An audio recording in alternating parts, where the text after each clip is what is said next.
Welcome back, everybody. Today, I'm going to teach you how to approve invoices using Smartsheet. This is an incredibly useful workflow automation that streamlines your approval process, ensuring invoices get reviewed and approved efficiently without manual follow-ups. Let's walk through this step by step. First, open your browser and navigate to smartsheet.com. Once you're there, log into your account using your credentials. This will take you directly to your Smartsheet homepage, where all your sheets and workspaces are stored. Now that you're on your homepage, browse through your files to locate the sheet containing the invoices you want to set up approvals for. In this case, we're looking for an invoices sheet. Go ahead and click on it to open it up. This is where you'll be configuring the automation that handles invoice approvals. For this example, let's say your sheet has several columns set up already, including invoice number, amount, status, approved, and approver. These columns are essential because they'll help track each invoice's journey through the approval process. The status column in particular will be the trigger for our automation. Next, look at the top menu bar and click on Automation. This opens up Smartsheet's powerful automation features that can save you hours of manual work. From the options that appear, click on Start from Scratch.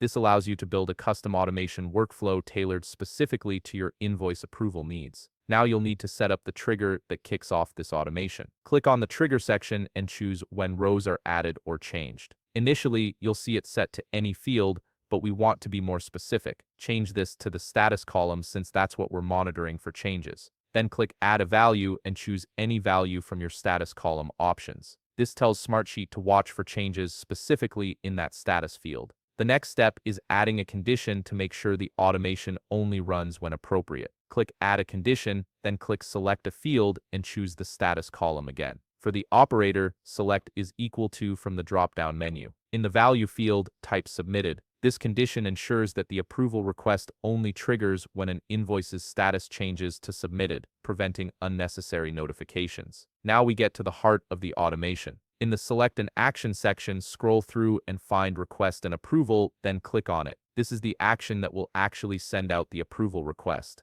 You'll need to add the name or email address of the person who should approve these invoices. Once you've entered that information, click Save to lock in all your settings. You're almost done, but there's one crucial final step. Locate the three dots beside the automation you just created and click on them. From the menu that appears, click Activate. This turns your automation on and makes it live. Without activating it, the workflow won't actually run. So don't skip this step. And there you have it. Your invoice approval automation is now set up and running. Every time an invoice's status changes to submitted, Smartsheet will automatically send an approval request to the designated approver, making your workflow seamless and efficient. If you found this video helpful, please leave a like, subscribe, and see you in the next video.